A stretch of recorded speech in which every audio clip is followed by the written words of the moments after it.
Newton's First Law by Abby and Kayla.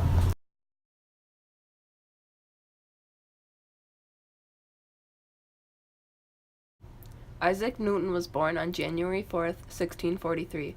He was born in Woolsthorpe, England. Newton began developing his influential theories on light, calculus, and celestial mechanics while on break from Cambridge University.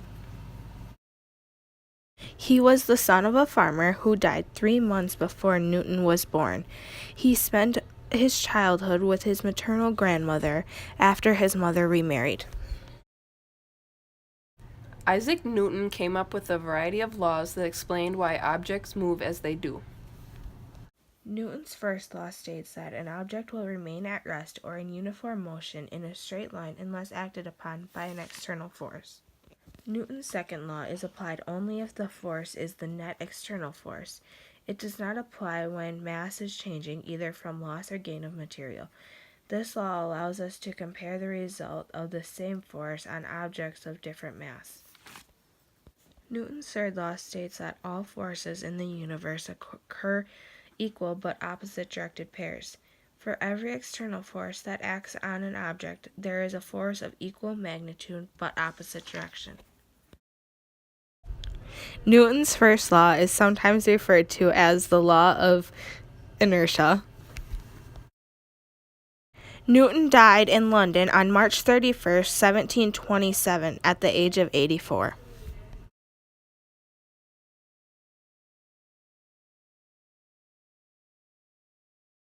I can calculate the motion of heavenly bodies, but not the madness of people. Newton invested in South Sea Company stock in the 1720s. He could sense that the market was getting out of hand, and this is when he said the quote, "I could calculate the motions of the heavenly bodies, but not the madness of the people." He then sold his South Sea shares, pocketing 100% profit, but a few months later he decided to jump back in when the price was much higher, and he lost the equivalent to 2.72 million US dollars. If I have seen further than others, it is by standing upon the shoulders of giants. In this quote, Newton was simply making the point that all advances in knowledge are cumulative, with each new idea ultimately building on earlier ideas. Many believe Newton said this quote referring to work being done on the same subject by both Descartes and Hooke. An object is either at rest or moves at a constant velocity unless acted upon by an external force. Every body continues in its state of rest, or of uniform motion in a right line, unless it is compelled to change that state by forces impressed upon it. Tact is the knack of making a point without making an enemy.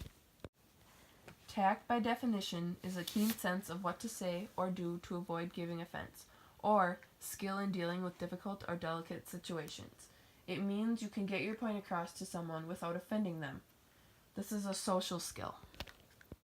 An object moving with constant velocity continues to move with the same speed and in the same direction as long as no net force acts on it. An object at rest remains at rest as long as no net force acts on it. Newton's first law describes how objects are affected by force.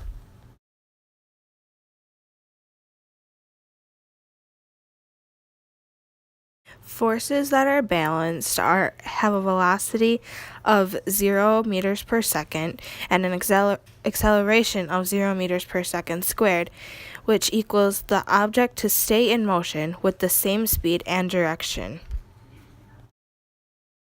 Forces that are balanced are objects that are at rest have a 0 meters per second velocity, and the acceleration is 0 meters per second, causes the object to stay at rest.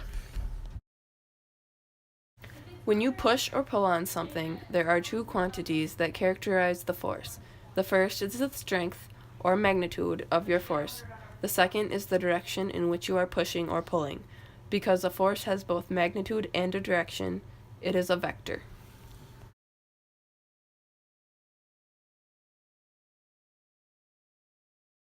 Most people don't know, But Newton wasn't expected to survive as a child. He was born premature, an estimated 11 to 15 weeks premature. His mother said he could fit into a quart-sized cup upon birth. Little do people know he was also a stutterer. He wasn't alone. Other inspirational people, such as Aristotle, Moses, Winston Churchill, and Charles Darwin, also stuttered.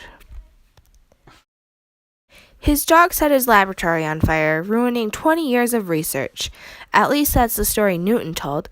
Some historians believe that Newton never owned a dog, hypothesizing that he left the window open and a gust of wind knocked over a lit candle. But the dog story still lives on.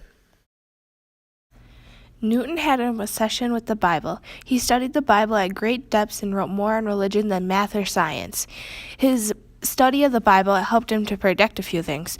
For instance, he predicted that Lord Christ was crucified exactly on April 3rd, 33 AD. He also predicted that an apocalypse is not hitting mankind anytime sooner than 2060.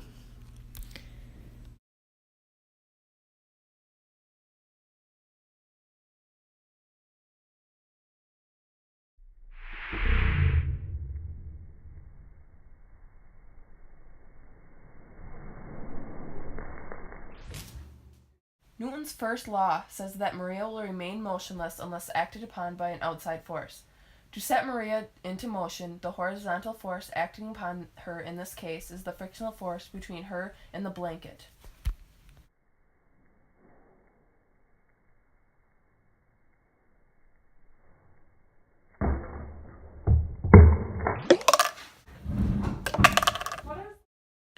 We have learned that because the only force on the bottle top is gravity, when the card is forced off the cup, the top will be pulled into the cup by gravity.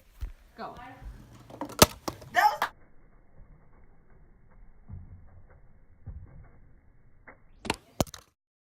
An object placed on a tilted surface will often slide down the surface. The greater the tilt on the surface, the faster the rate at which the object will slide down it. In physics, a tilted surface is called an inclined plane. The reason objects accelerate down an incline is because of an unbalanced force. There are at least two forces acting upon an object that is in an inclined plane: the force of gravity and the normal force. Gravity acts in a downward direction, and the normal force acts in a perpendicular direction to the surface. The roll of ribbon is our object, and the trim of the stairs is our inclined plane.